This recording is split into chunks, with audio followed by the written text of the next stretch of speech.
Hello and welcome back to AAFT 24/7. Today, on the third day of 18th Global Film Festival, we have with us Mr. Tarun Bajaj, a very renowned casting director who has given many memorable performances in Indian cinema and web series. We welcome you here, sir. Thank you. Thank you.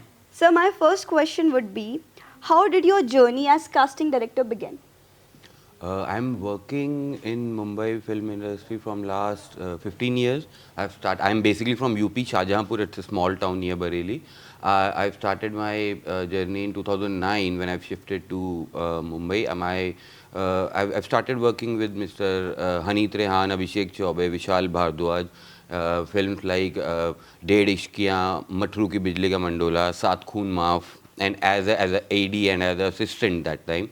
And slowly I've moved to casting as my Guruji, Mr. Haneet Rehan, is a very well-known casting director. Now he's a director-producer. So yeah, so उनके साथ ही चीज़ें सब शुरू हुई और करते करते आज 15 साल निकल गए. That's great, sir. And what qualities do you look in an actor before casting or while casting? Her actor के अंदर अपनी एक अलग क्वालिटी है. हमारे लिए ये इंपॉर्टेंट होता है कि जब हम एक स्क्रिप्ट पढ़ रहे हैं उसकी रिक्वायरमेंट के हिसाब से, मान लीजिए अगर मैं कोई एक फिल्म कर रहा हूँ जो कि एक दिल्ली की कहानी है, तो मैं दिल्ली आऊँगा. मैंने दिल्ली में फुकरे 1, 2, 3, तलवार, हिंदी मीडियम, ये सारी फिल्में. तो हम लोग का ये होता है कि उस डायरेक्टर की जो रिक्वायरमेंट है उस पर पूरा उतरने के लिए एक एक्टर को ढूंढना, और वही हमारा काम है. And how do you think, how much important is preparation before audition? सबसे ज़्यादा. और एक एक्टर को मैं यही कहना चाहूँगा कि जब भी आपके पास कभी भी किसी कास्टिंग डायरेक्टर से या उसकी टीम से कोई भी ऑडिशन या स्क्रिप्ट आती है, तो आप जितने ज़्यादा से ज़्यादा सवाल पूछ सकते हैं कि उस किरदार की, उस कैरेक्टर की क्या बैक स्टोरी है, वो कितना अहम है, ये कहानी को कहाँ लेके जा रहा है, तो वो प्रिपरेशन में बहुत ज़्यादा काम आती है. और सबसे ज़्यादा सवाल पूछें आप, तो ये बहुत हेल्प करता है एक्टर्स को. Okay, and is there any prominent mistake which many people make while auditioning? नहीं, ऐसा नहीं. वो तो मतलब ये कि एक एक्टर को उतना तो पता ही होगा जितना सवाल पूछने के बाद कि हाँ इसकी रिक्वायरमेंट क्या है, क्या कॉस्ट्यूम है, कैसा दिखता होगा, कैसा बोलता होगा. और हाँ ये होता है कि जितना ज़्यादा सुन के आप वो उतना करीब पहुँच पाएंगे जितने आप सवाल पूछेंगे. क्योंकि कई बार क्या होता है कि हमारे पास स्क्रिप्ट आई, हमने वो पढ़ा और हमने अपने हिसाब से उसको रखा, लेकिन डायरेक्टर किसी और नज़रिए से उस किरदार को देख रहा है, तो वो रीटेस्ट करते हैं हम लोग. तो प्रिपरेशन सबसे इंपॉर्टेंट है ही है. And do looks matter more than acting? नहीं, ऐसा नहीं है. ये एड्स में बहुत होता है. जब एड्स बनती हैं तो ये बहुत होता है कि यार ऐसा दिखने वाला. फिल्मों में ऐसा नहीं है. जैसे अभी I just completed one film Nagzilla for Kartik Aaryan, जिसका अभी शूट चल रहा है, धर्मा की फिल्म है वो. तो उसमें एक कैरेक्टर है जिसका, जो कि one of the primary character, जिसकी ब्रीफिंग के हिसाब से वो 6 फीट का बॉडी बिल्डर हट्टा कट्टा था, लेकिन हम लोगों ने ऑडिशन के दौरान उसको कुछ तैयार करवाया, इम्प्रोवाइज़ करवाया. अभी वो कैरेक्टर एक 4 फुट का लड़का कर रहा है. तो वो कितना बड़ा डिफरेंस है. Okay, so तो वो डिपेंड करता है कि आप कितना प्रिपरेशन कर रहे हैं और आप कितने सवाल पूछ रहे हैं. और हमारे ऊपर भी होता है, क्योंकि हमने पूरी कहानी पढ़ी है, हमने स्टोरी, स्क्रीन प्ले सब कुछ देखा है. तो हमें उस समय ऑडिशन लेते समय हम उससे इम्प्रोवाइज़ करवा सकते हैं, उसको बता सकते हैं यार ये अगर ऐसा हो तो, यार अगर इसने शर्ट नहीं पहनी, टी शर्ट पहनी है तो, यार ये नेकर में अगर आया हो क्योंकि ये करके आया तो वो बहुत इम्पैक्टफुल होता है डायरेक्टर को देखते समय. And how do you think one should deal with rejection? ऐसा कुछ नहीं है. मतलब मेरा मानना तो ये है कि अगर आपके पास किसी कास्टिंग डायरेक्टर से ऑडिशन की स्क्रिप्ट आती है, आप ऑडिशन देखिए भूल जाइए. अगर डायरेक्टर को आप चाहिए होंगे तो हम ढूंढ के निकालेंगे आपको, आप कहीं भी हो. बिल्कुल, हमारा काम है वो. And since sir, it is the time of OTT nowadays. Yeah, So yeah. is there a shift at this casting thing also?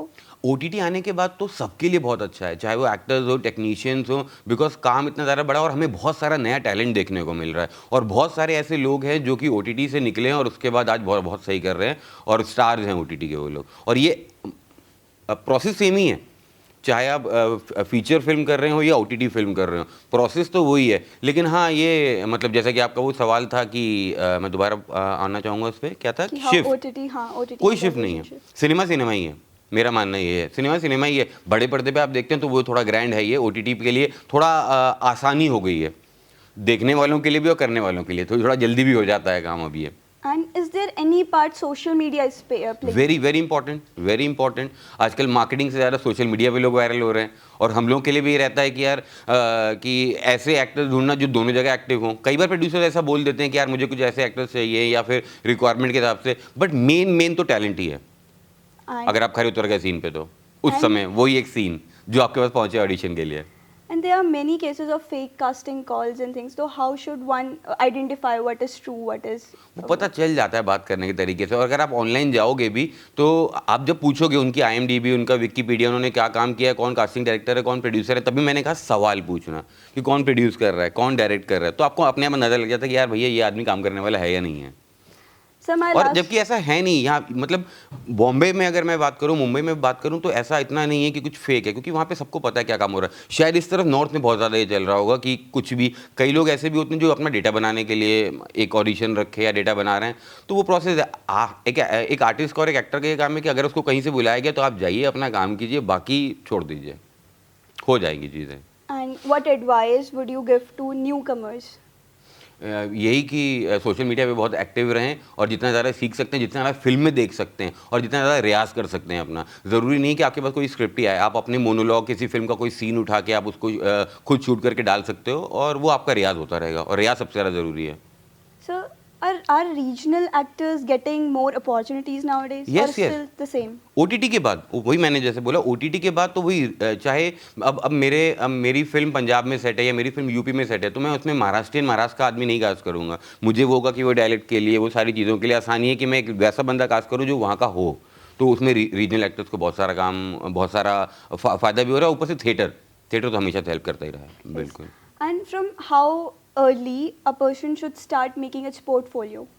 Portfolio की ज़रूरत नहीं रह गई है अब आजकल हम लोग खुद जब फ़ोन करते हैं, हम बोलते हैं एक नेचुरल डे लाइट में एक सेल्फी खींच के भेज दो मुझे, मेरे लिए इतना बहुत है। पोर्टफोलियो को आप पहले था कि आप मतलब वो मॉडलिंग इंडस्ट्री में बहुत ज़्यादा था, फिल्म इंडस्ट्री में हमेशा रियल लुक ही हम लोग मांगते हैं, हमेशा से। And is there anything that makes an audition stands out? सवाल मैंने जैसा बोला, जितना आपको ज़्यादा पता होगा ना कैरेक्टर के बारे में, उतना आप अच्छे से परफॉर्म कर पाओगे, उतने इनपुट्स आपको ज़्यादा मिलेंगे कास्टिंग डायरेक्टर से, और वही देख के मज़ा आता है। तो इम्प्रोवाइजेशन बहुत अहम हिस्सा होती है। So means there but is, वो भी डिपेंड करता है कई डायरेक्टर्स के ऊपर। जैसे अभी I am working on a film for मेघना गुलजार मैम, तो उनका ये कि मेरी जो लाइंस हैं वो डायरेक्टर के ऊपर, मेरी लाइंस को लेकर मैंने ये इतना ही चाहिए, उसमें इम्प्रोवाइजेशन नहीं। लेकिन जब हम कॉमेडी करते हैं या एक्शन फिल्में करते हैं तो उसमें बहुत ज़्यादा काम आता है ये इम्प्रोवाइजेशन, वो स्टैंड आउट करता है। so now I can जैसे मैं बता रहा हूँ, हम लोग जब फुकरे की कास्टिंग कर रहे थे तो करीब 700 साढ़े 700 ऑडिशन हमने ऑल ओवर इंडिया किए थे चूचा के लिए, और इन द लास्ट वो वरुण शर्मा ने किया, और आज हम उसको वरुण के नाम से नहीं, चूचा के नाम से ज़्यादा जानते हैं। तो वही है, तो वो ढूंढने पर ही मिला, वो हमारा काम है। So there is no professional training needed, right? नहीं, nowadays? प्रोफेशनल ट्रेनिंग बहुत ज़रूरी है। जैसे इंस्टीट्यूट्स हैं, आपका थिएटर है, तो ये तो बहुत ज़्यादा हेल्प करते हैं। जैसे NSD, FTI या आपका इंस्टीट्यूट, या फिर जो लोकल लेवल पे थिएटर होता है, ये तो बहुत ज़्यादा हेल्प करते ही हैं। वही कि आपका रियाज बना रहेगा तो आप निखरेंगे ही उतना।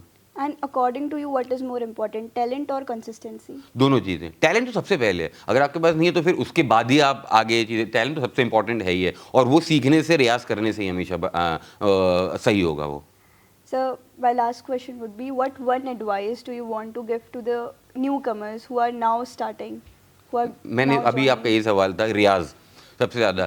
थिएटर आप कर रहे हो, इंस्टीट्यूट से आ रहे हो, फिल्में देख रहे हो और वर्ल्ड सिनेमा देख रहे हो आप, ज़रूरी नहीं। जैसे आजकल कोरियन सिनेमा बहुत ज़्यादा है, आजकल माइक्रो ड्रामा बहुत आ गए हैं, सारे बड़े प्रोडक्शन हाउस माइक्रो ड्रामास पे आ गए हैं। तो यही है कि आप अभी क्या चल रहा है उस पर बने रहिए। Thank you so much for your Thank you precious so time, much. sir.